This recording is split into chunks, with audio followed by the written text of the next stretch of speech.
As the president of Yeshiva University, I'm deeply honored to be here this evening to introduce our program. This evening's program celebrates the centennial of the Balfour Declaration, in which the government of England advanced the position of establishing a national homeland for the Jewish people in Palestine. We, of course, know that our connection to Israel dates far earlier than 1917. The parshiot that we're reading this week attests to this fact, as God promises Abraham that he will give him this land as an eternal homeland for him and for his descendants. We are blessed in our generation to see this promise as no longer just a dream. We are blessed to live in an era in which the actualization of Jewish hopes for thousands of years has come to pass, and Jewish sovereignty has once again returned to Israel. As such, we are given, as with all blessings, a communal responsibility, a responsibility to uphold and strengthen Israel as a homeland for Jews and a blessing for all of humanity. We understand that the founding of the State of Israel is a step forward in the process for us to redeem the world. Our mission at Yeshiva University is to be active participants in this process by educating the next generation of students to live lives with a grand purpose, to contribute positively and actively to the betterment of the Jewish people and all of humanity. Tonight's speaker is a great example of a Jewish leader who serves as a role model for his public advocacy on behalf of our people and the State of Israel. And I am deeply delighted to welcome my friend, to welcome him back to Yeshiva University to address our community on this very important occasion, to welcome Dr. Daniel Gordis.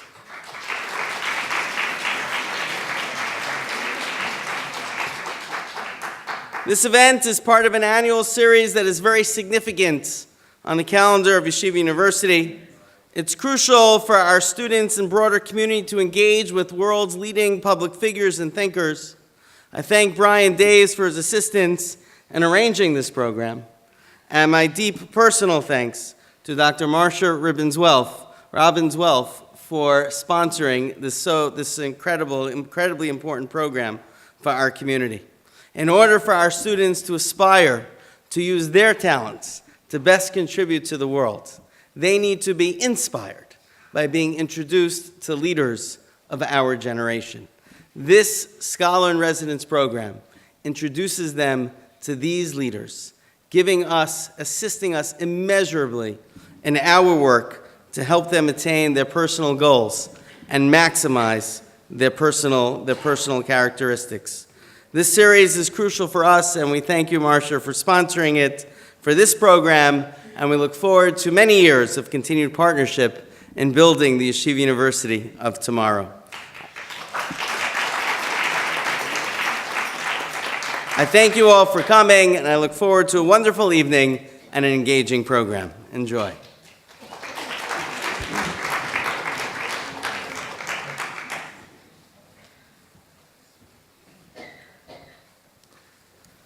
Good evening. My name is Bryan Daves, and it is my privilege to direct the Dr. Marcia Robbins-Wilf Scholar in Residence program at Stern College for Women at Yeshiva University.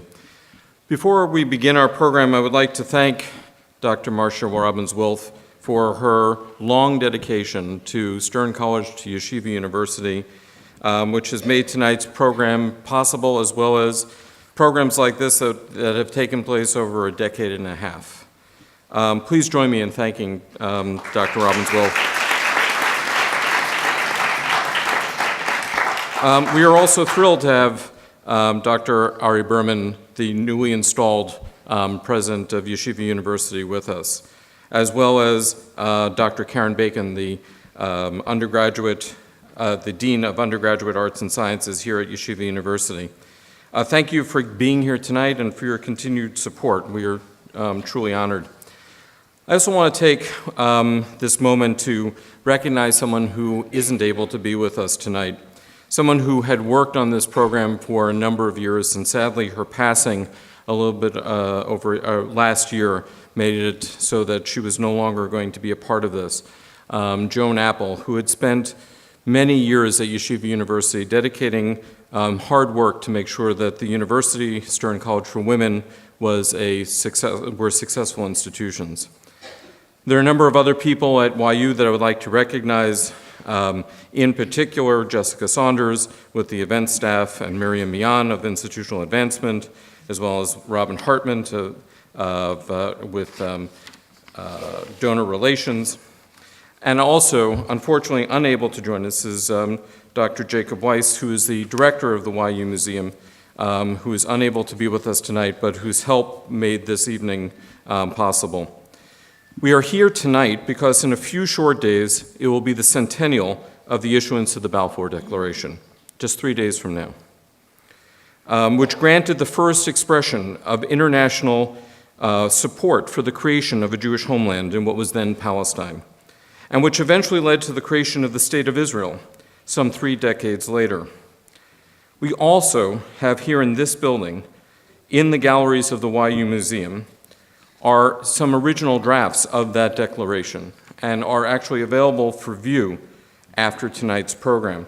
The YU Museum and the American Jewish Historical Society, whose exhibition is taking place in those galleries, have generously made that possible for us. This exhibition is entitled 1917, How 1 Year Changed the World. Excuse me.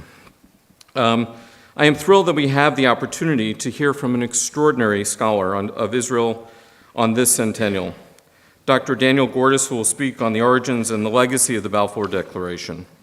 We will have a question and answer session after Dr. Gordis' presentation, and we've distributed index cards for you to write down whatever questions you might have that you wish to have posed to him. Dr. Gordis is Senior Vice President and the Court Distinguished Fellow at Shalem College in Jerusalem, the first liberal arts college to be created in Israel. He regularly writes a column, A Dose of Nuance, for the Jerusalem Post, and is also a regular columnist for the Bloomberg View, the author of numerous books on Jewish thought and currents in Israel, and twice winner of the National Jewish Book Award. And included in that is a book that is available for purchase outside on A Concise History of Israel. He was the founding dean of the Ziegler School of Rabbinic Studies at the University of Judaism, the first rabbinical college on the West Coast. He joined Shalem College in 2007 and helped found that liberal arts college after spending 9 years as the vice president of the Mandel Foundation in Israel and director of its Leadership Institute. His articles on Israel, its politics and society have appeared in the New York Times, the New Republic, New York Times Magazine, Moment, Tikkun, Azor, Commentary, Foreign Affairs, and Conservative Judaism. He's the author of a dozen books on Israel and Judaism, and as I mentioned, 2 have received the National Jewish Book Award. I can think of few people more qualified to discuss the origins and legacy of the Balfour Declaration. Please join me in welcoming Dr. Daniel Gordis.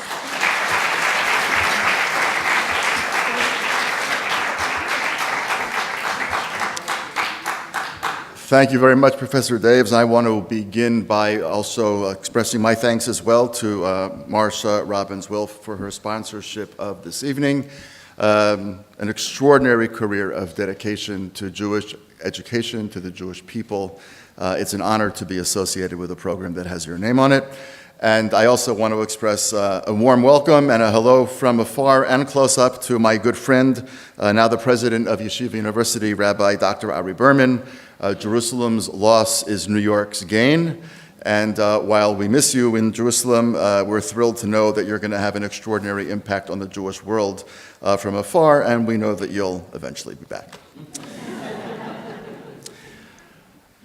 We're going to spend some time this evening talking about the Balfour Declaration, some of the things that make it a complicated document, some of the things that make it a strange document, and then try to figure out some of the dimensions of its legacy for Israel and the Jewish people far in. And what I want to do at the beginning, of course, is just talk about what the actual document says, a little bit about some of the questions having to do with what the document's all about. Among them, For example, why did Britain issue the document in the first place? Number two, when it says Palestine, where's the map? And a few other questions such as that. Then we want to talk a little bit about what some of the implications of it are. And then finally, what I'd like to do is to take a look with you and compare the language of the Balfour Declaration and Israel's Declaration of Independence. Now, on the surface, you might say, what's the shaykhus, as I think how they say it in New York English? But what I'm going to try to suggest to you actually is that in many ways what David Ben-Gurion, who was the final editor of the Declaration of Independence, was trying to do was actually to respond to the Balfour Declaration in a whole array of ways. So we're going to look at some of those linguistic parallels and changes. But we'll start at the beginning. As Professor Daves said just a few minutes ago, we are 3 days away from the centennial. Zionist history seems to like numbers that end in 7. I don't think that's a Kabbalistic thing. It just seems to work out that way. But we are 100 years since Balfour. We are 50 years since the reunification of Jerusalem and Israel's lightning victory in the 1967 Six-Day War. We are just about 70 years at the end of the month from the historic vote in the United Nations. Kaftet B'November, a street that many of you know in Jerusalem, is actually a strange name for a street. It's not Hasrim V'Tish'a B'November, and it's not Kaftet B'Kislev. It's Kaftet B'November. There's a whole story about why the street is named with a Hebrew number and an English name of a month, which we won't get into tonight. But at the end of this month of November, will be also 70 years from there. And of course, next year, we will celebrate, God willing, 70 years of Israel's creation. So we're in a whole period of many, many significant anniversaries. The first of which, as Professor Daves pointed out, is the 100th anniversary of the Balfour Declaration, which reads as follows. You can't read it, I know that, it's okay. His Majesty's government view with favor. Favor is misspelled, one of the main problems with the text. It has a U in it. You know that Winston Churchill spoke of England and the United States, saying that it was two great countries divided by a common language. But in any event, His Majesty's government view with favor the establishment in Palestine of a national home for the Jewish people, and will use their best endeavors to facilitate the achievement of this object, it being clearly understood that nothing shall be done which may prejudice the civil and religious rights of existing non-Jewish communities in Palestine, or the rights and political status enjoyed by Jews in any other country. Freshman English, run-on sentence. But it is one sentence, the Balfour Declaration, with far too many clauses. By the way, Hatikva is also one sentence. Seriously. But anyway, we can look at that. Havdil, El Alfalfe, Havdalot, but Hatikva is also one sentence. But basically, His Majesty's government looks with favor on, number one, the establishment in Palestine. We'll come back to that. Of a national home. We'll come back to that. For the Jewish people. We'll come back to that as well. While, again, understanding that we're not going to do anything in the establishment of this national home that is in any way going to diminish the rights of peoples that are already there, or in any other way, by the way, harm Jews who live in other kinds of places, which is a very strange thing for the English to be worried about, for the British to be worried about at that point. And we'll come back in a little while to what that exactly was really all about. But the question, of course, is, first of all, why were the British actually issuing the Balfour Declaration on November 2nd, 1917, there's one little problem with their doing so, and that is they did not have Palestine. That is a picture of General Allenby entering Jerusalem. It is on December 11th, 1917. If you Google this later on, you will find out that December 11th is after November 2nd. Now, by the way, there's also an interesting picture here you can't see in the background, but if you look very, very far in the back, you can see inside the arch, there is still actually the symbol of the Ottoman Empire with the Sahar. How do you say that in English? Crescent. The crescent, thank you very much. The crescent and the star. You'll also notice General Allenby, unlike his normal photographs in which he is seated how? On a horse, exactly. Demounted the horse and walked into Jerusalem as a sign of respect for the ancient sacred city. But this takes place about 5 weeks after the British actually issued the Balfour Declaration. It was clear from the tide of the war that they were going to get Palestine, but it still is, number one, a very strange thing to issue a document saying that here's what we're going to do with the territory when we don't really have the territory in the first place. So one of the questions is, why the timing of the Balfour Declaration at a point when the British don't even have Palestine? What's the rush? That's number one. Number two is, where are the maps? When it says Palestine, what do we mean? Now, we'll come back to this a little bit later, but by the time 1937 rolls around, and a lot of history has transpired in the Yeshiva, and things are going to change dramatically a couple years later with the 1939 White Paper, the British have already set up a Royal Commission on Palestine, which states explicitly that it believes that the intent of the Balfour Declaration in Palestine was what we call today Israel and Jordan, what was called then Israel and Transjordan. In other words, the entire mandatory Palestine. Winston Churchill, who was at that point Foreign Secretary in 1921, lops off everything to the east of the Jordan River and gives it to the Hashemite kingdom so they can create a country first called Transjordan, now called Jordan. But it's going to be important to remember that because the Balfour Declaration does not in any way actually say exactly what territory it's discussing, that's of course going to open up a whole can of worms for a very long period of time. In many respects, by the way, a can of worms which has still not been resolved. More on that in a little bit. So we have problem number one, the date. Why issue the declaration before you even have the country? Number two, why issue a declaration about establishing a national home, whatever that means, in Palestine without some indication of what you're talking about? What area are you talking about? And then, of course, it gets to the other question of why did the British issue this document in the first place? Now, we're so excited about the Balfour Declaration whenever we talk about Zionist history, and certainly as the centennial has been coming forward and forward, people have been talking about it's been good, it's been bad, it's been complicated, but very few people stop to ask, why did they issue the document in the first place? Now, the commonly given explanation, and the explanation that we give in most Zionist histories, is that Chaim Weizmann had kind of, wormed his way into the inner circles of London bureaucracy and London government, which was definitely true, and that he was very highly regarded, that he was extraordinarily skillful socially and bureaucratically and so on and so forth, and he won many British leaders over to the Zionist cause. That's true. There were also, by the way, many British leaders who were not won over to the Zionist cause, many of them, by the way, also being encouraged by other Jews. In other words, the Jews of Britain were by no means completely on one side when it came to the Zionist question. Just as when in the United States, Jews were, for a very long period of time, very, very divided on the question of Israel, so too were British Jews. And Chaim Weizmann was lobbying the British to do one thing, other Jews were lobbying the British to do the other thing. So the Chaim Weizmann story explains perhaps how the Zionists got a foot in the door. It doesn't really fundamentally explain why the Zionists issued the paper or the Balfour Declaration in the first place. A second theory that is commonly given beyond the Weizmann theory is that the British, more than anything, did not want the United States and Russia to get out of the war at that time. The war is raging. Obviously, First World War is raging. And the British are worried that if the United States and Russia, which had achieved certain amounts of their agendas in the war already, pulled out, that Britain was going to be left in a much more vulnerable position. And therefore, one of the theories taken seriously by scholars is that Britain so overwhelmingly overestimated Jewish power, both in the United States and in Russia. Now, today we call that anti-Semitism, but back then it worked in our favor. They so overwhelmingly overestimated Jewish power, both in the United States and in Russia, that they thought that by, quote unquote, throwing this bone to the dog of the Zionist body, that the Jews, both in the United States and Russia, would think that they owed England something and that they would then encourage their countries to stay in the war.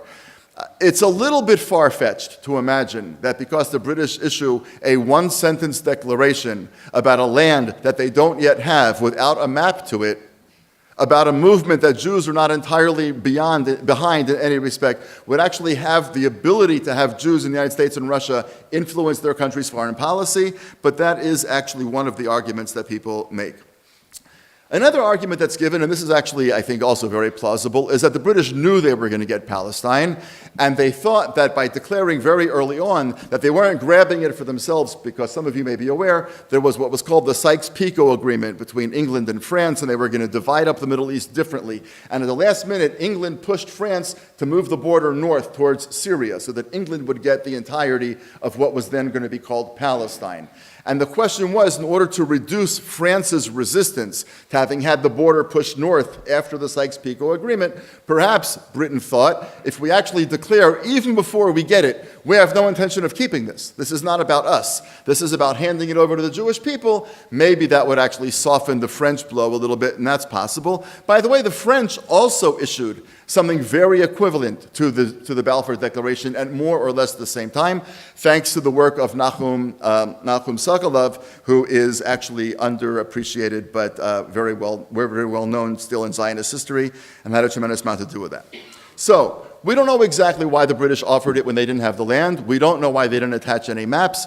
The theory I think that is the most compelling is that they actually issued the declaration at the point that they did to actually minimize French resistance to the fact that England was taking a land that the French had thought they were going to be getting part of.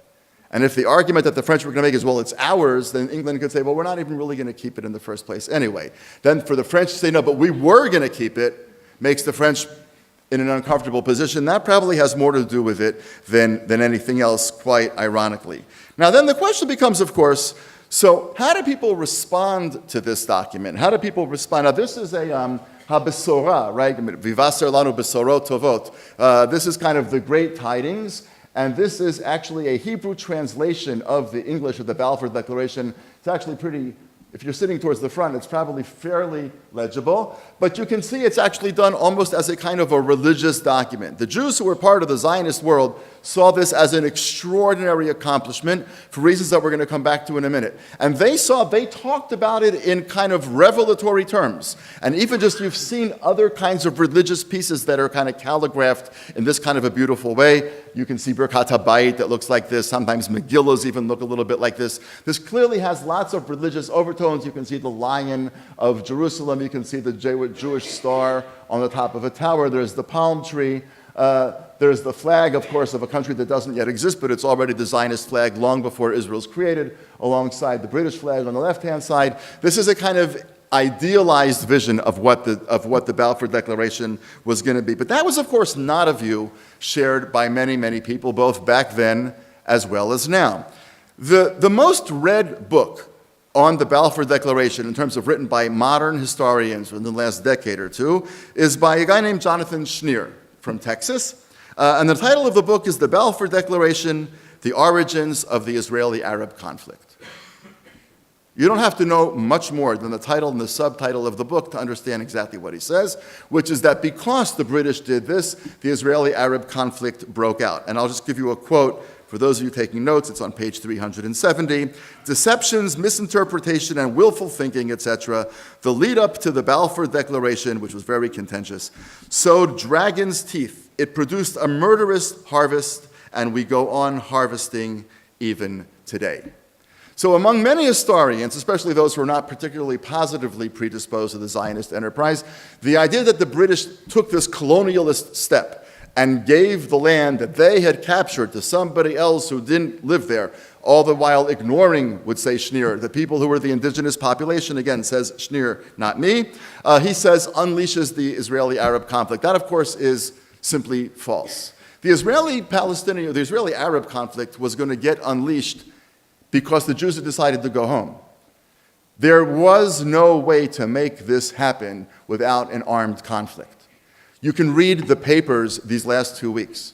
The Kurds are not going to get Kurdistan without an armed conflict. And the Catalonians are not going to get Catalonia without an armed conflict. The conflict may happen, the conflict may not happen. They may win, they may lose. But things today are not all that different in that regard from how they were back then. It's very hard to point to the country that is created on a previously occupied land where the creation of the country is not accompanied by armed conflict, sadly. That is the case in the United States, that's the case in Canada, that's the case all over Europe, obviously, and that is the case in what was then Palestine and is now Israel as well. So I think that Schneer, while certainly right that the last 70 years since the creation of the state, or the last 100 years since Balfour, have been filled with bloodshed, the idea that the Balfour Declaration led to that bloodshed is, it seems to me, a kind of a faulty one and very difficult to maintain. Others who were opposed to it were obviously the local Arabs. The local Arabs in the land were deeply distraught. They had thought, by the way, the British were negotiating with them at the same time they were negotiating with the Zionists, and it does appear actually that the British violated their promises to the local Arab clans and the local Arab population, or at least its leaders. So Palestinians, as they call themselves now, looking backwards, were infuriated. So too, by the way, were Jews of the old Yeshuv. In other words, the Jews of the old Yeshuv who lived in Palestine before the beginning of the major Zionist immigrations, second Aliyah, third Aliyah, and so on and so forth, those Jews were mostly Sephardim, Mizrahim, very religious, who had reasonably good, quiet relationships with the much larger majority of Arabs in whose midst they lived, and they were happy. They were desperately poor. They were backward technologically. They studied Torah, more or less. And they lived off of mostly contributions that came from outside of Eretz Yisrael. These were people who were not interested in any way, shape, manner, or form in upsetting the apple cart. So ironically, there was resistance from the older elements of the old Yeshuv inside the Jewish community as well. Today, of course, the Israeli radical left thinks that the Balfour Declaration was a terrible idea because it, of course, it started a colonialist movement which led to the state of Israel. You know that whole story. And it's also important to note one thing. Most Jews celebrated the Balfour Declaration. But as was true of the Balfour Declaration, was true of 1947, was true of 1948.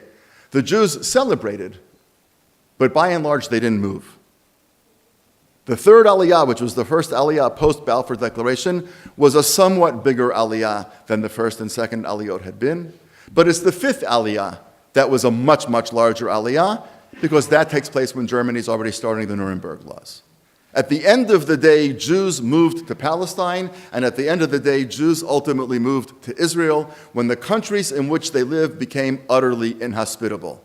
And those Jews who lived in countries that were hospitable, despite all of their celebrations and dancing in the streets and welcoming the Balfour Declaration, tended not to move, and Balfour was an example of that nonetheless. So now then we have to ask ourselves, therefore, what was really the impact of all of this? And the impact of it, I'll come back to what this letter is in a minute. The impact of the Balfour Declaration, it seems to me, is the following. You have to remember that 1917 is exactly 20 years after 1897. Most of the people in this room, there's a few exceptions, but most of the people in this room are old enough to know that 20 years is nothing. There's a few people here that 20 years is as long as they've been alive. They are technically correct, so therefore it seems to them like a very long time. When you get to be our age, you'll realize that 20 years is nothing. 20 years is nothing in human history. And we went from a little letter, Adon Nechbad.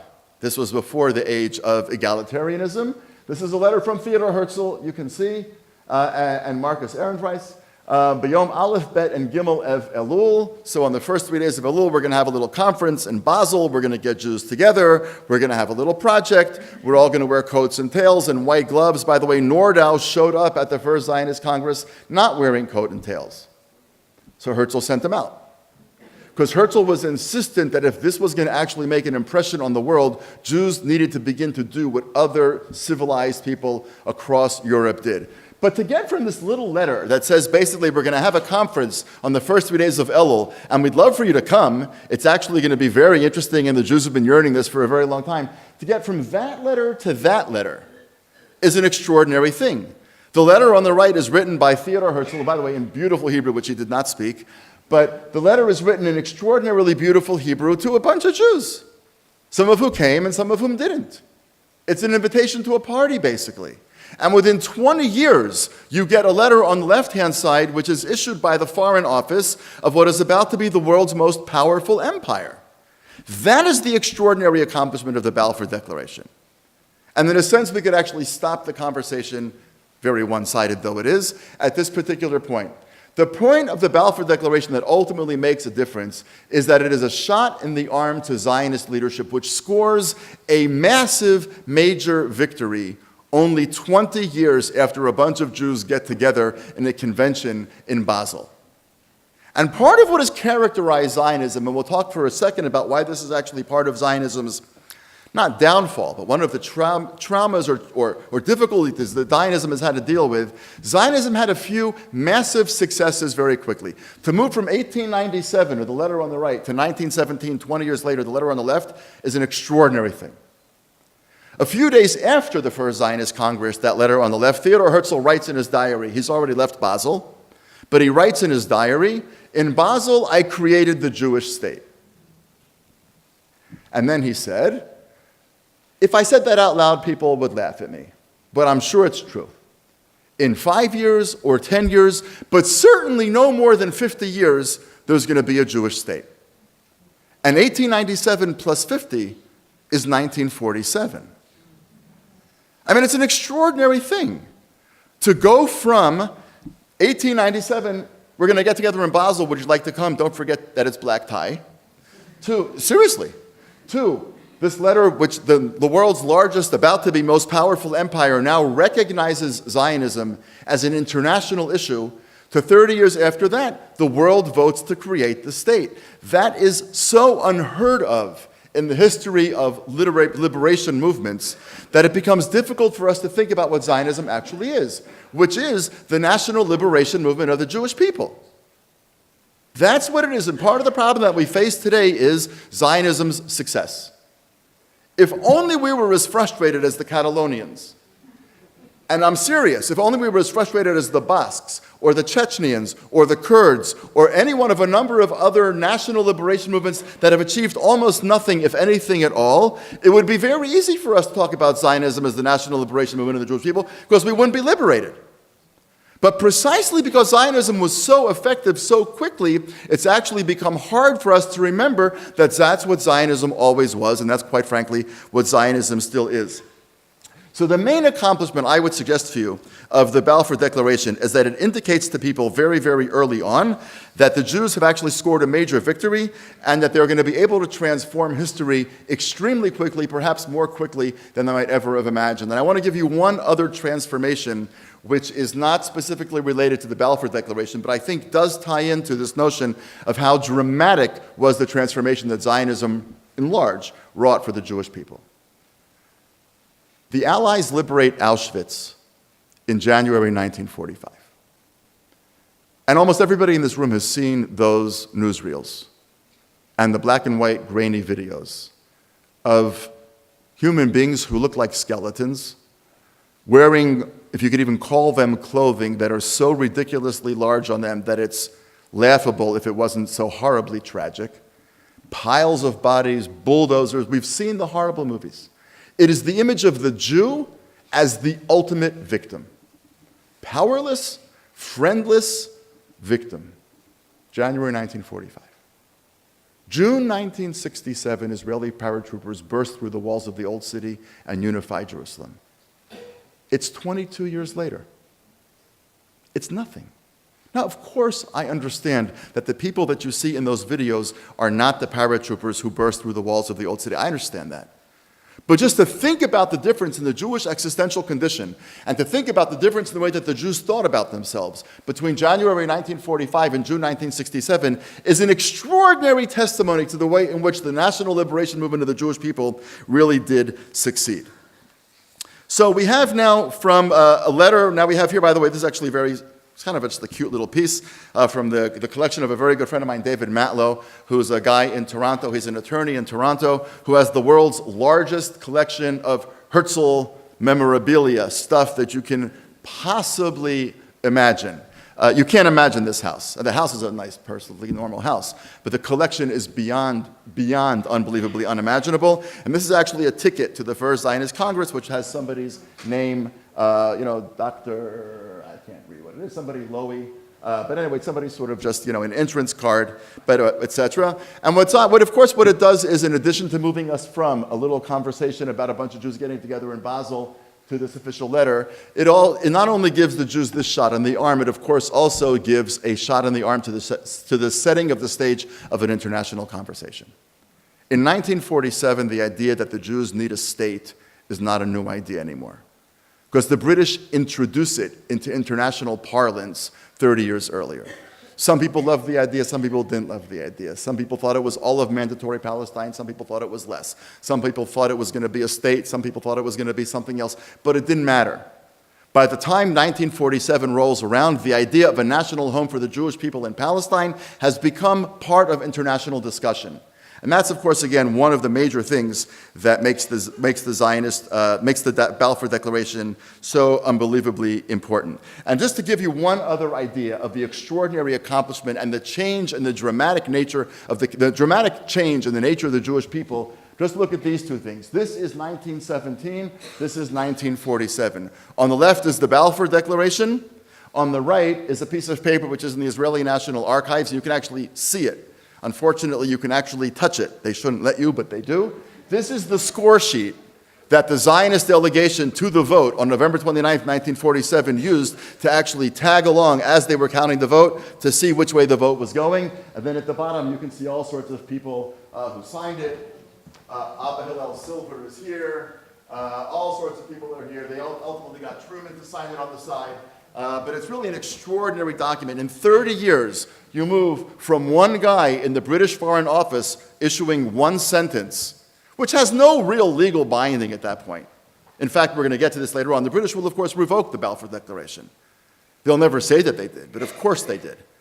They revoked the Balfour Declaration in 1939. We'll come back to that in a few minutes. But to go from that to the vote of the world's international community and the creation of a Jewish state is also an extraordinary thing. And the idea that we would have gotten to the sheet on the right without the sheet on the left is probably unthinkable and unimaginable. So the real import, I would suggest, of the Balfour Declaration, even though we don't know exactly why the British decided to issue it when they did, the real import was, first of all, that it gave the Zionist leadership a real sense that, wow, victories in the field can be had. And number two, it introduces into international discourse this notion of a Jewish state, which then, of course, by the time 1947 comes around, there are people in favor, there are people against, but the idea doesn't sound as crazy then as it would have had the British not issued the Balfour Declaration. One last piece that I just want to show you, which takes place a little bit later, a year later. This is the invitation to the establishment of the Jewish state.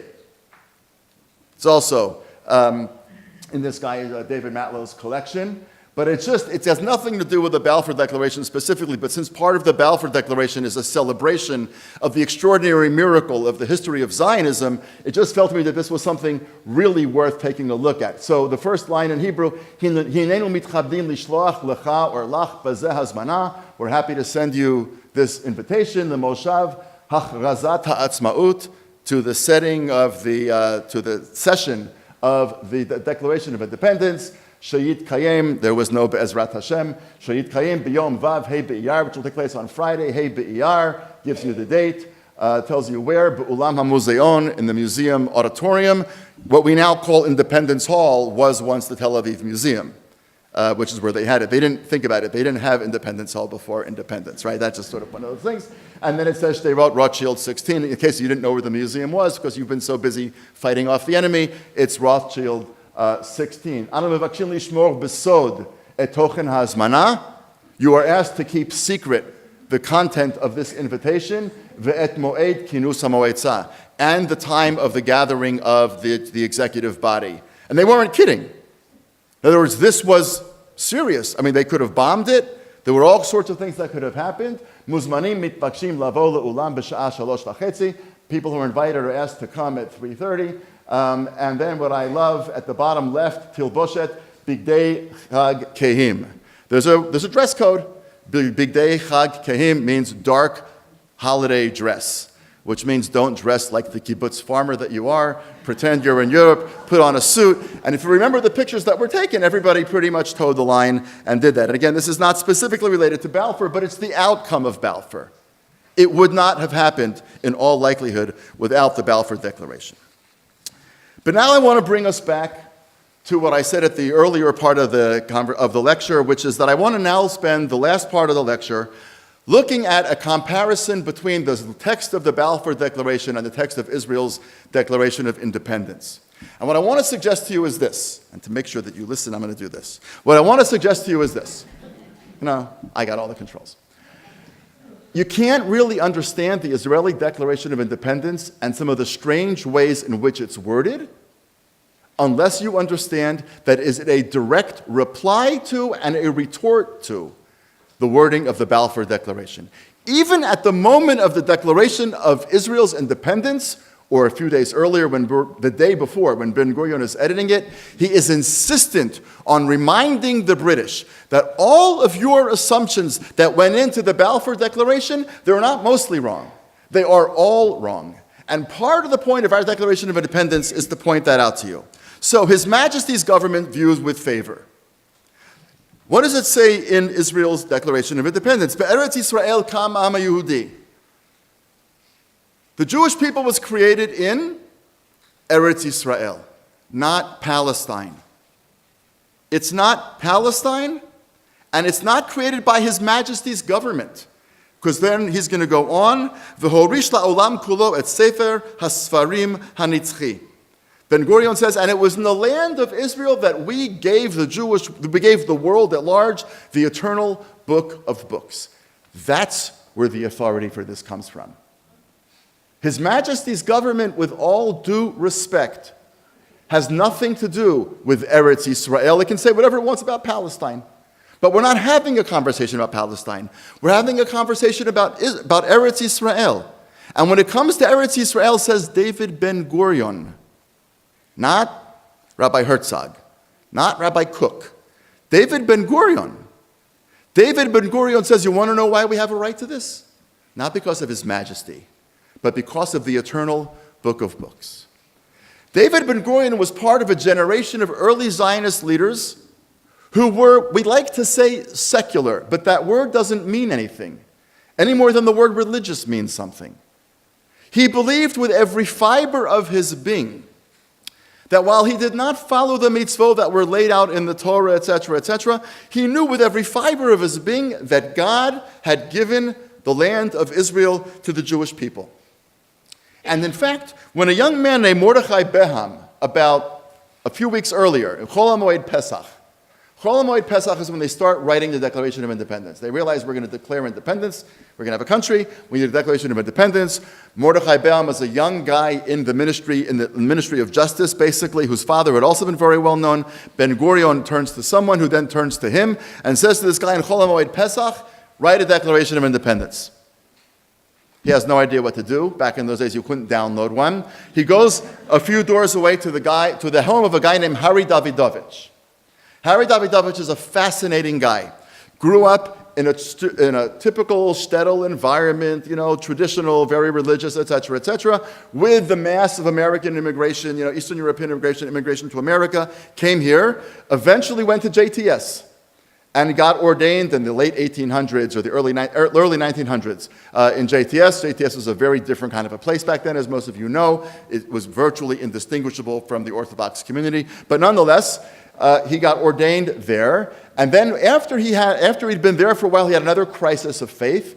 And he became completely a non-believer in anything and left America to go to Palestine. But there was one thing that he still believed: that God had given the land of Israel to the Jewish people. So Mordechai Beham goes a few doors away at the suggestion of his children. They say, there's this guy next door, from America, he knows a lot of books. Go talk to him. Davidovich actually is the one who helps him write the first draft, by the way. And by the way, this whole idea, the American Declaration of Independence, if you recall, has the phrase, by divine providence.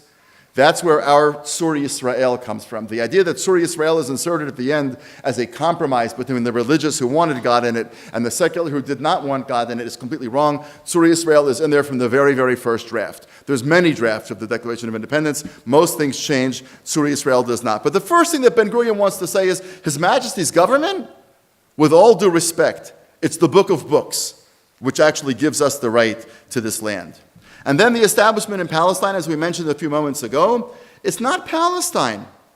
It's the land of Israel, which was the birthplace of the Jewish people. Be'eretz Yisrael, not Palestina, kam Am Yehudi, etc., etc.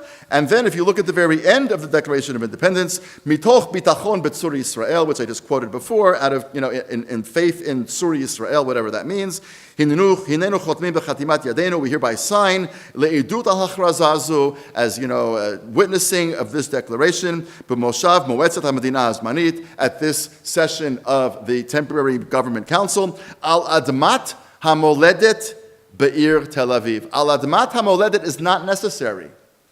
All you have to say is in Tel Aviv. You do not have to say on the soil of our homeland. It's completely gratuitous, unless what you're trying to say to His Majesty's government is, with all due respect, this isn't Palestine. And it never was Palestine. And you never had any right to it anyway. And the fact that, you're lowering the Union Jack and we're raising our flag and your last sailors are leaving, you can make all the pomp and circumstance that you want. But it was given to us by God thousands of years ago, and you can call it Palestine, but we don't think for a second that it's Palestine. The dialogue between the Balfour Declaration and the Declaration of Independence continue when we get to the notion of a national home for the Jewish people. What is that? Nobody knows what Balfour had in mind. Nobody knows what Balfour thought Lord Rothschild, to whom it was addressed, would have in mind. But here's what Ben-Gurion says when he's first talking in the first paragraph. Be'eretz Yisrael kama hama Yehudi, in the land of Israel the Jewish people is born. Ba utzvo dmutua ruchanit, in the land of Israel its cultural character was shaped. Hadatit v'hamadinit, its religious character and its national character. Ba chai chaye kamumiyut mamlachtit. Now, mamlachtit is pretty much a Ben-Gurion word, which he invented for the word mamlachtiyut, which we can't discuss tonight. But ba chaye kumamiyut mamlachtit more or less means they first attained to statehood. We had statehood back in the days of David HaMelech. We didn't have a national home. Shlomo ruled not over a national home, ruled over a state. National home, says David Ben-Gurion, is way too amorphous. The Jews don't want a national home. The Jews want a state, like everybody else. And therefore, at the end of the document, Anu machrizim bazot, that's where the videos always pick up, right? Ben-Gurion, Anu machrizim bazot, al hakamat medina Yehudit, al hakamat medina Yehudit, on the creation of a Jewish state, be'eretz Yisrael. Once again, he medinat Yisrael. What seems to be, once again, a repetition is not a repetition by accident. It is Ben-Gurion's insistence on using the word Medina twice in the same sentence to make it clear to the Balfour, to make it clear to the king, to make it clear to the United Nations partition. There was never any question what we were going to build here. And with all due respect to the Balfour Declaration, this amorphous notion of a national home for the Jewish people no longer cuts it. We need a state. We're declaring a state. We have a state. Then, of course, in this long run-on sentence called the Balfour Declaration, they say, and will use their best endeavors, also misspelled, to facilitate the achievement of this object. Well, so we're going to help you, as best we can, create this state. What does it say in the Gillat HaAtzmaut? I'm not going to read it in Hebrew now. The Shoah was another clear demonstration of the urgency of solving the homelessness by reestablishing the Jewish state, which would open the gates of the homeland wide to every Jew. Now, the British say in the Balfour Declaration, we want there to be a national home for the Jewish people, and we will use our best endeavors to facilitate the achievement of this object. Very nice, 1917. The 1939 White Paper says that a few tens of thousands of more Jews can enter, 75,000 Jews I think it was, and then Jewish immigration will come to a halt. Zero. Now, understand two things. You cannot build a state with a couple 100,000 citizens. If you limit immigration, what you are effectively saying is there are never going to be enough Jews in that area to make a state. There are never going to be enough Jews in that area to comprise a significantly large minority for anybody in the world to think that there's anything normal about creating a Jewish state. So the first thing that the British are doing in 1939 is effectively undoing the Balfour Declaration by saying we now have a policy to appease the Arabs, to appease all sorts of whatever, doesn't matter. We now have a policy of limiting Jewish immigration to the point that you're never going to have a state because there's not going to be enough Jews. They don't have to come out and say, we hereby revoke the Balfour Declaration. Just like Ben-Gurion doesn't have to come out here and say, we're undoing the Balfour Declaration now. but he says it in no uncertain terms. Open the gates of the homeland wide to every Jew, and don't forget that the British kept the shores of Palestine sealed, even as the smokestacks of Europe were spewing Jews into the sky, thousands and thousands and thousands of bodies a day. And part of the reason the Jews did not flee Europe is because there was nowhere to go. The shores of this country were closed.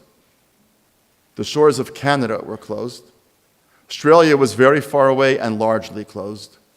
If Palestine had been open, not everybody would have gotten there, but thousands and thousands and thousands would have. And the British had thousands and thousands of troops patrolling the shores of Palestine rather than having them in the European theater to make sure that Jews did not get in. If that does not constitute the undoing and the revocation of the Balfour Declaration, both in its intent of creating a national home and its intent of pretending even to care one whit about the Jewish people, then I don't know what does. And that's exactly what Ben-Gurion is saying here when he says that the Jewish state would open wide the gates of the homeland to every Jew, i.e., more than you guys ever did. And then, of course, the Balfour Declaration seems to say that it's contingent somehow, right? That you can have this state or you can have this national home as long as you don't do anything too terribly wrong. And what do we mean by that, they say? It should be clearly understood that nothing shall be done which may prejudice the civil and religious rights of existing non-Jewish communities in Palestine. Okay. Which is why Ben-Gurion says, speaking of the past, in the Declaration of Independence, what we have done is this and this and this, all the while bringing the blessings of progress to all the country's inhabitants while we were aspiring towards independent statehood. In other words, says Ben-Gurion in the Declaration of Independence, you said we could only have this if we didn't do anything to harm the people who were already here. We're letting you know, not only did we not harm them, we actually improved their lot quite significantly, which in certain ways was true, although it was obviously a little bit more complicated than that. And then, of course, the same exact phrase, he says we're going to continue to do it too. It'll foster the development of the country for the benefit of all its inhabitants, not just the Jews, but for Muslims, for Christians, for others, and will ensure complete equality of social and political rights to all its inhabitants. People can disagree left and right today whether Israel has lived up to that fully, partially, whatever. That's a whole other conversation. But what Ben-Gurion is really saying here is, don't tell us for a second this is conditional, because of two reasons. First of all, we've met the condition. We did bring progress. Number two, we actually think that we're going to continue to bring progress. And finally, don't forget, this recognition by the United Nations, he's obviously writing now about partition, of the right of the Jewish people to establish their state is irrevocable. He says that in the Declaration of Independence. You might think, really? Like, why do you have to say that? Well, first of all, by the way, in December 1948, the State Department of the United States of America was trying to get the UN to take another vote. Most people don't know that. But there were forces inside the State Department, once the war had already broken out, who were not in favor of the vote in the first place, and were unhappy with the way the vote went, who by December and January were pushing very hard to have the General Assembly vote once again. And it was clear that the vote would not pass any more, by the way, than the vote would pass today. There's not a chance in the world that the vote would pass today. 33 to 13 to 10 was squeaking through back then by basically a vote or two. Today, in today's UN, there wouldn't be a chance. The State Department understood even then that in December or January, there was no chance either. So Ben-Gurion is already saying, we know that some of you want to bring this back for a vote. It's irrevocable. And this right is a natural right of the Jewish people like all other peoples. We have a right to a state the way anyone has a right to a state. The Spanish have a right to Spain whether they do it well or they do it poorly. And the French have a right to France, whether they do it well or they do it poorly. And the Russians have a right to Russia, whether they do it well or do it poorly. Don't tell us we have a right to a national home as long as. No, it doesn't work that way, is what Ben-Gurion is saying in the Declaration of Independence. The right of the Jewish people to establish their state is irrevocable, and it is a natural right of the Jewish people like all other peoples. It is a repudiation both of the Balfour Declaration making the national home contingent on us being on good behavior, and it is a repudiation of the idea in the UN that it could be brought back for another vote. Unless you want to say, well, okay, bygones are bygones and the British are nice, I want to just remind you what happened in England this morning. Jeremy Corbyn refused to go, I think it was last night actually, Jeremy Corbyn refused to go to a dinner honoring the Balfour Declaration. So he sent Shadow Foreign Secretary Emily Thornberry. And what did she say? She said that actually the centennial of the Balfour Declaration is an apt time to think about the fact that, and I quote, the Jewish state's government has lost its way. Really? I'd like to know what other countries you've said that about. North Korea, China, Iran, United States of America. I mean, about what countries are you saying that it's lost its way? And this is what Ben-Gurion understood, that if the Jewish state was made contingent on anything, it would never get a fair hearing. And in that regard, Ben-Gurion understood that as great a piece of progress as the Balfour Declaration was, it came with a certain degree of danger, which is that it talked about Palestine and not Eretz Israel. It talked about His Majesty's government, not God or the Bible or history. And it spoke about, here's the conditions that we expect you to live up to in order for us to think that your home is legitimate. The last thing is really extraordinary, or the rights and political status enjoyed by Jews in any other country. That's a bone thrown to the Jews in Britain who didn't want the Balfour Declaration, who were afraid that if the Jews now began to strive to build a state, they would be torn between being citizens of England and being citizens of Israel, the same way that the United States Jews felt exactly the same thing. By the way, it's very important to remember that when Ben-Gurion comes to the United States in 1950, he gets into a huge battle with Jacob Blaustein, who was then the head of the American Jewish Committee. Now, the American Jewish Committee in the 1950s is a massively important institution. It's still a very important national Jewish organization, but then it had heft like no other national Jewish organization did. And when Blaustein and Ben-Gurion get into a fight, first of all, about where the center of the Jewish world is and whether Ben-Gurion could come here to argue for Aliyah, etc., Blaustein issues a paper which is still on the website of the American Jewish Committee, in which he says, the only reason we, the American Jewish Committee, lobbied in favor of partition in November 1947 was because that we thought a Jewish state was the only possible solution to the problem of hundreds of thousands of displaced Jews in Europe. It wasn't about the redemption of the Jewish people. It wasn't about going back to our homeland. It was about if they couldn't go there, they were going to come here. And we'd really rather they went there. So this idea that you read in the Balfour Declaration, that, by the way, we don't want you to do any harm to Jewish populations anywhere else, is also a signal not only of the divisions within British Jewry at that time, but divisions with the American Jewish community as well. So we've talked about the various legacies and so forth. I don't want to go over them again. You've seen them all. Here's what we don't know about the Balfour Declaration. We don't know exactly why they did it, when they did it, before they had the territory. We don't know exactly why they issued it at all. We don't know for sure what map was intended, though both because of San Reno and the Royal Commission 20 years later, it seems to be that it was all of that and Transjordan, so that when Winston Churchill gave Transjordan to the Hashemites, he lapped off 75% of what had been promised to the Jewish people before there was even anything else to talk about. And of that, of course, then we only got a small piece, etc., etc., etc. I want to end with the following. We've all seen the picture of David Ben-Gurion standing at the podium, the picture of Theodore Herzl above him, the two Israeli flags, all those men and a few women who actually followed instructions and wore dark suits and came to the thing.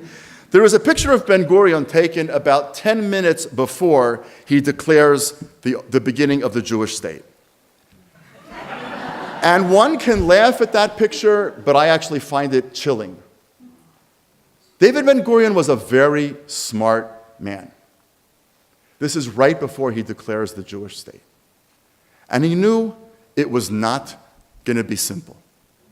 And he understood that by signing that document, a war was going to break out immediately.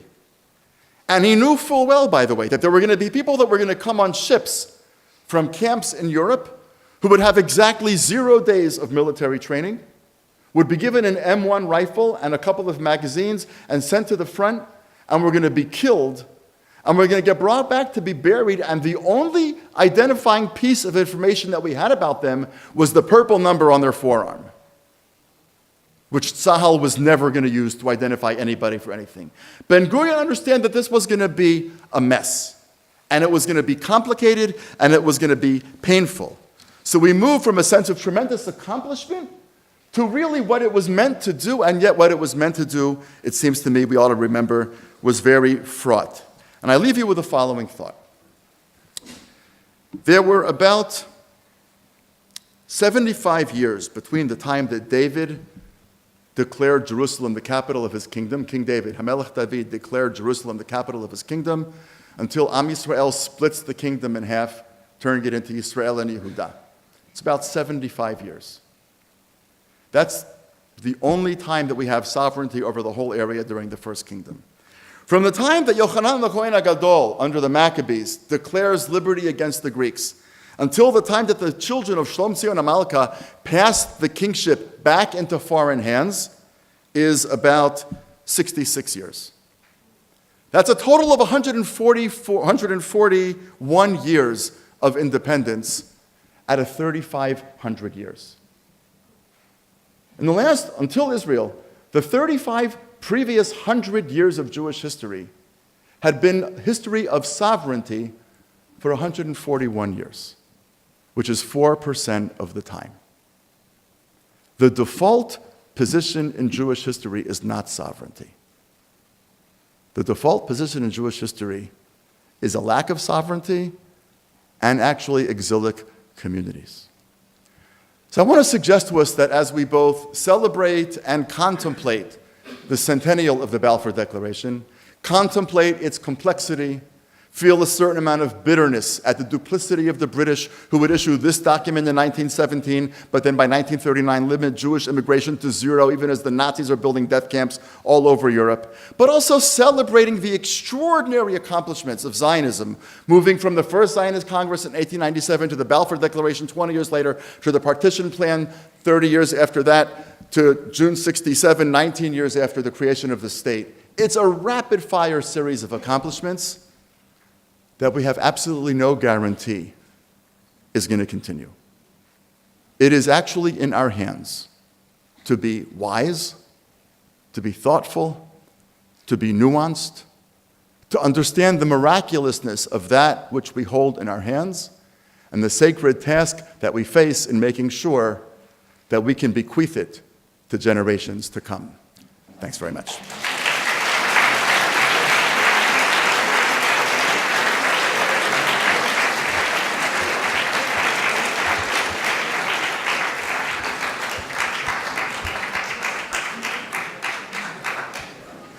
I want to thank you very much.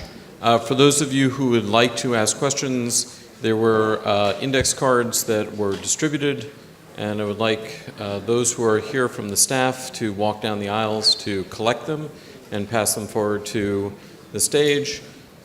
I'll go through them and try to select some representative questions, but I'll try to get the conversation going while those are being collected. So I want to talk first about something that was not present in your talk, and that was that there were different versions of the Declaration, which were drafts that had been prepared by British Zionists and presented to the British government. And one of those drafts included the mention of a state, and then gets changed to a homeland. And there is, not just in terms of the context of Jewish history, but in terms of international history, there is no reference whatsoever to the idea of a homeland up until the Balfour Declaration is issued. Can you talk at all about some of that evolution and the significance of it shifting from a discussion of state to a discussion of homeland? Right, well, as you correctly point out, this was a draft that was actually prepared for the British, I believe, by one of the leaders of the Zionist movement, and they said, why don't you use this? Which, of course, they didn't do. You have to remember, the British are actually, the British themselves, I mean, I don't want to go out and change the tune completely, but let's be fair to the British for a second, even though that's not an always easy thing to do. The British are desperate for peace in the Middle East with the Arabs. They need the oil. They need salt and they need oil. And they need a lot of things in the Middle East, and they're not going to get it if the Arabs are actually resisting them, and they can't afford to spare troops in the war. So their thought was apparently, and I think Schneer says this in his book, if I remember correctly, and I may not, but I believe that he does, the idea of shying away from Jewish state was there was a thought that maybe the Arabs would actually, soften their response if it didn't say state, but it said national home. It's also, by the way, very important to remember that a lot of Jews didn't want a state. A lot of Jews that we name streets after, like Achad Ha'am. Achad Ha'am is not exactly considered a vehement anti-Zionist, but he was a vehement anti-statist. And Achad Ha'am had a very simple reason for being anti-state. And it's serious, and we ought to think about it. It is that state making is an ugly business. Forget your enemies. You have to run prisons. You have to decide which medicines people get with their health coverage and which medicines they don't get. So who shall live and who shall die? And you have to decide a whole array of things that are the mess. And Achad Ha'am said basically, the Jews are better off not sullying their hands with that.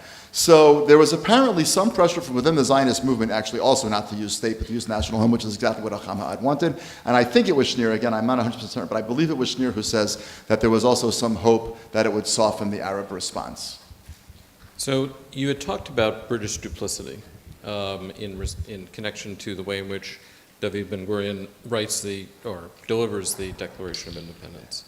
But the duplicity begins not only with the Balfour Declaration, but with the not simultaneous but somewhat contemporaneous promises that are made by the British Colonial Office to Sharif Hussein of Mecca, and the secret negotiations that go on with the French that ultimately become the Sykes-Picot Agreement.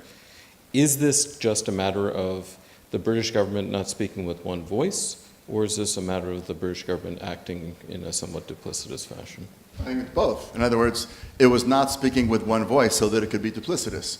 I think there was, in a sense, by the way, they're not the only government, in fairness. One could find examples in the Israeli government, one could find examples in the American government, where you promise multiple things to multiple people. Do you remember that we were going to move the embassy from Tel Aviv to Jerusalem? Remember those days? Was that duplicitousness, or was that one arm of the government not knowing what it was going to do? Was it done without a recognition of the complexity of the issue? Yes, all of those things. It didn't have to be an outright attempt to want to deceive. It could have just been not a recognition that the State Department was never going to go for it, that in fact Bibi Netanyahu's government probably didn't want it moved either for security reasons and the likelihood of an outbreak of violence, etc., etc. So I think the British were doing the same thing. They're trying to keep the local Arab clans, as you pointed out, reasonably mollified. They're trying to not have anything undo the Sykes-Picot Agreement. They're speaking with multiple voices, but they're also being duplicitous. They're lying. They're lying to try to keep the peace. And they did that time and time again throughout the period between 1917 and 1948. When there was British and Jewish hostilities, one time they would clamp down on the British, on the Arabs, then the next time they would camp down on the Jews. They were harsh, depending what they thought was going to work for them. They wanted quiet, and they would beat up anybody that they had to beat up in order to get quiet. There's this Israeli policy of destroying terrorists' homes. You're probably aware of this policy. It's somewhat controversial, but Israel has a policy. It doesn't always do it, but it has a policy that it can destroy terrorists' homes. Where did that law come from? That's a British law. The British invented that law, and they actually imported it from their ownership of South Africa, where they did it pretty regularly. And they did it to Arab homes, and they had the right to do it to Jewish homes, although apparently they didn't actually exercise it when it came to Jewish homes, because they would do whatever they could do to try to keep the peace. And if it meant blowing up people's homes, they would do that as well. Again, Achad Ha'am would say it's because, state making is a messy business, and people who are not huge fans of the British Empire would say that they were particularly adept at speaking with two tongues.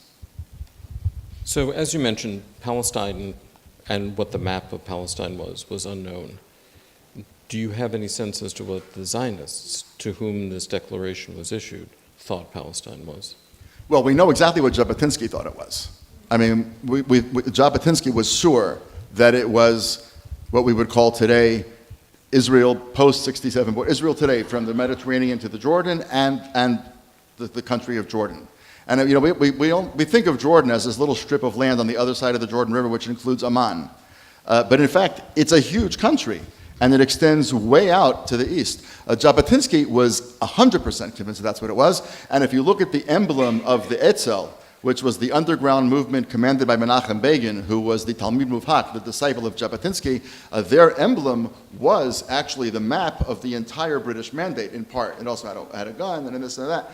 But for sure, revisionist Zionists were certain that it included all of mandatory Palestine. Many labor Zionists, or what would become labor Zionists, also thought that, clearly thought that, and they were distraught when then Foreign Secretary Winston Churchill just lopped it off and gave 3/4 what they assumed was going to be their land, and gave it to the Hashemite kingdom. Most people thought that that was the whole map. And as I said, both in the San Remo Conference and again in the Royal Commission of 37, it became explicit that that's what they thought the map would have been.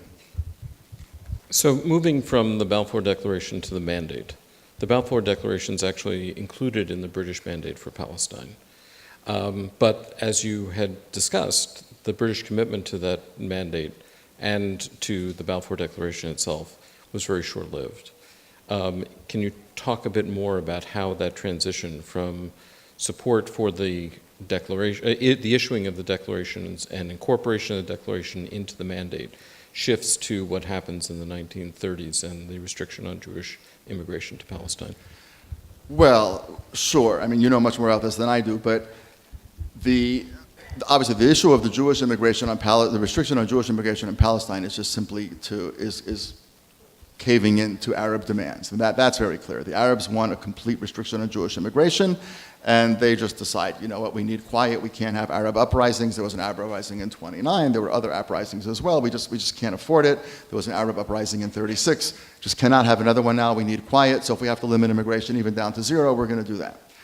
But look, you can't limit immigration to 0 in the knowledge of what's happening in Eastern Europe without a very hefty dose of not caring one little bit how many millions of Jews get killed.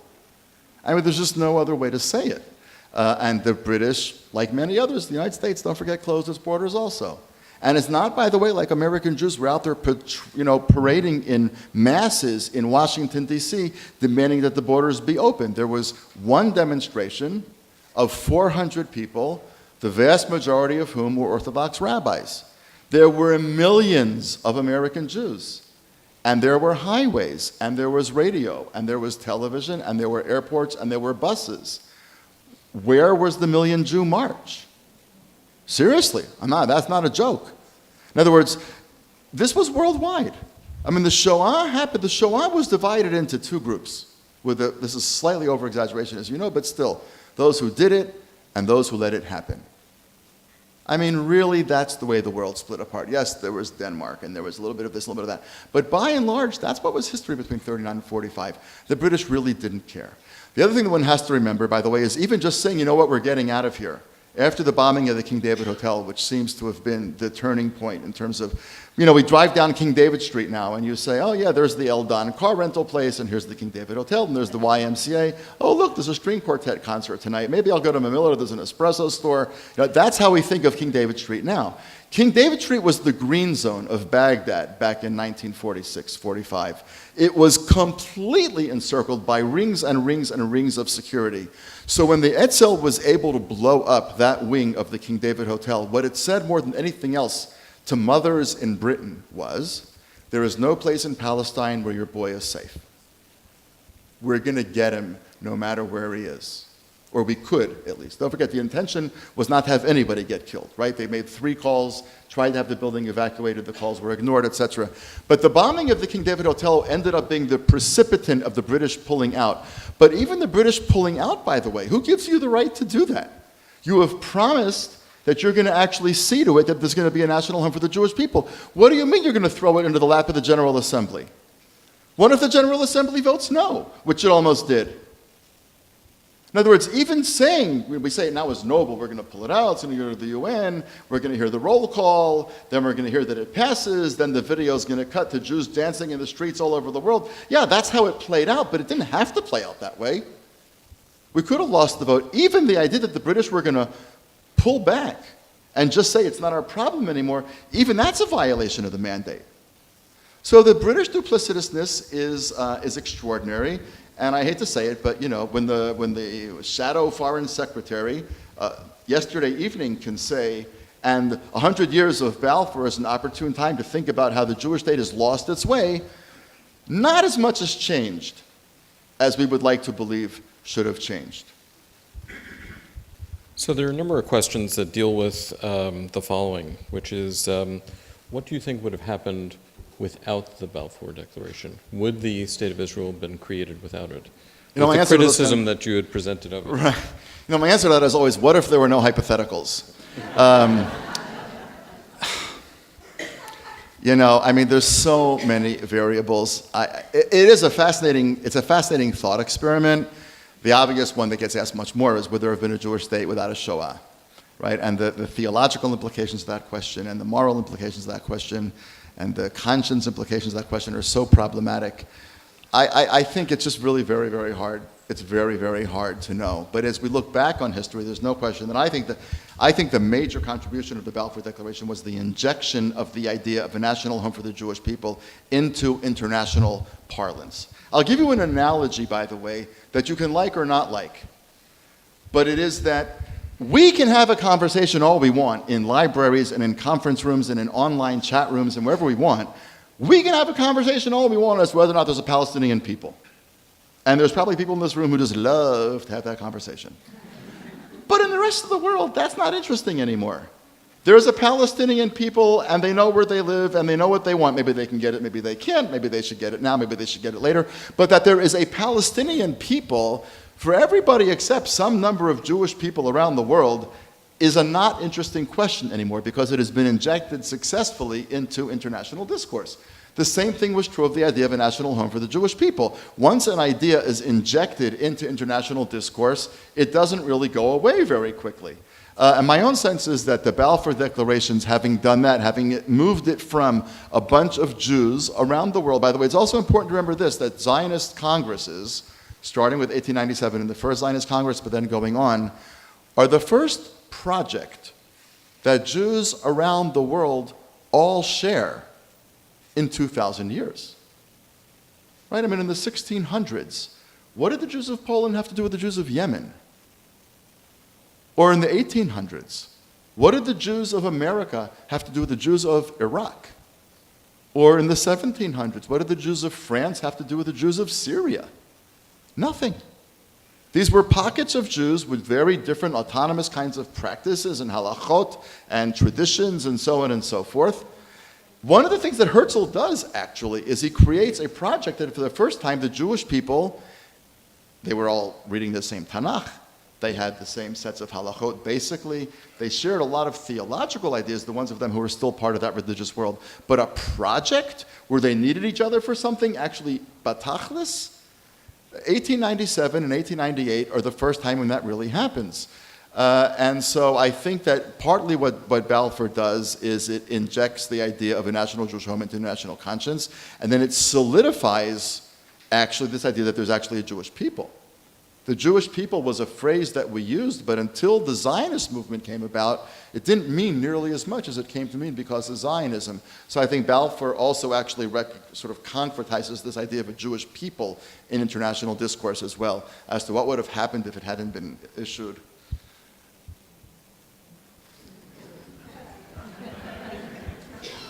Who knows? So how would you respond to those who are mourning this centennial? And given what you had to discuss in terms of Ben-Gurion's response to the declaration, is it something that should be celebrated? Let me underestimate 1,000%. There's I'm not going to go into the details, but there was a school somewhere in the 48 continental states of the great United States of America. That's a Jewish school that a number of years ago, it came to my attention, had a minyan on Yom HaAtzmaut with Hallel. Very nice. With a bracha, without a bracha, I don't know, but I think with a bracha, but it's really not important for this particular part of the story. They also had an alternative minyan for those people who felt that they couldn't say Hallel on Yom HaAtzmaut. And I have to say, I found that sickening. In other words, the idea, forget the halachic issue of with a bracha, without a bracha. So go say hello without a bracha, I don't care. But the idea that there's nothing about the transformation of the existential condition of the Jewish people by virtue of the existence of a Jewish state, nothing that's worth celebrating, nothing, not the rebirth of the Hebrew language, not the fact that there is not a Jew on planet Earth who doesn't have a place to go, not the fact that we have swept in and taken Jews out of Yemen and out of Iraq and out of Iran and out of Ethiopia perfectly, no, but saved their lives, yes. Not the fact that there is a Jewish culture burgeoning in all different sorts of ways and places that nobody could have possibly imagined. Not the fact that there's more people studying Torah in Eretz Yisrael today than there were in Europe at its height. I mean, none of that is worth celebrating. It seems to me that if none of that is worth celebrating, then one is actually an enemy of the Jewish people. And That doesn't mean you have to be left-wing or right-wing or make aliyah. Believe me, this is not a plea for aliyah. I daven 3 times a day with a long list of people in my siddur that I pray to God will never make aliyah. And I want to tell you, it's not really working. But some of them have snuck through. But in all seriousness, it's not a plea for aliyah. It's not a political statement. It is just, Am Yisrael in 1945 and Am Yisrael in 2017. What's there to talk about? Really, what's there to talk about? And when I work with what you call secular students in Israel, secular, I mean, glatt secular, right? They've never been in a shul. Some of them have never been in a shul. But you can open up a Mishnah, and they can read it, and you can have a conversation. And Nebuch, they don't know how to say, they don't know how to say Saturday night. The only way that they can say it is Motzei Shabbat. I feel sorry for them. These poor secular Jews, they want to say we're going out on Saturday night. They say, Shabbat. You poor things, I wish you could say Saturday, but you can't. There's actually something miraculous about that. And when the siren goes off in Yerushalayim on Friday afternoon as an evocation of the blowing of the shofar from the southwest corner of the Beit HaMikdash, it doesn't sort of send chills up your spine regardless of what you eat and regardless of whether you daven. It doesn't speak to you in any way. Now, if the Balfour Declaration is part of that process of the birthing of this state, which I think it unquestionably is, then it seems to me you can be wherever you want on the political map, and you can be wherever you want on the religious map. But if you can't celebrate the creation of the Jewish state and what it has done for the Jewish people, then at the end of the day, I really think you're on the wrong side of history, and you're on the wrong side of who stands with us and who stands against us. I mean, to quote Sefer Yoshua, Halanu ata im litzarenu. Like, that's the end of the day. You're either with us or you're against us. And I'll take somebody, for example, just take one example of a person whose book was very, very controversial, but it was a friend of mine, Ari Shavit. You can disagree with his book all you want. You can disagree with half the chapters for sure, and some of them are incorrect. The Lud chapter is just factually wrong. Read Martin Kramer's takedown of that chapter in Mosaic magazine online a couple of years ago. Okay, fine. But Ari Shavit is the proof that you can be a secular, left-wing, deeply committed, passionately Israel-loving Zionist. I mean, Zionism is not one form. It comes in. I don't agree with him about a lot of things, but he's the real deal. And I think that, he is on the same side as all those people in this room who clapped. Because he would say that Balfour, complicated, colonialist, whatever, it's part of a larger birthing of a Jewish state, was an extraordinary accomplishment for the Jewish people, and maybe saved the Jewish people in a certain way. So yes, it's been complicated, and Ahad Ha'am was right, it's going to be messy and it's going to be muddy. But should we celebrate what Balfour Declaration was part of? To me, 100%.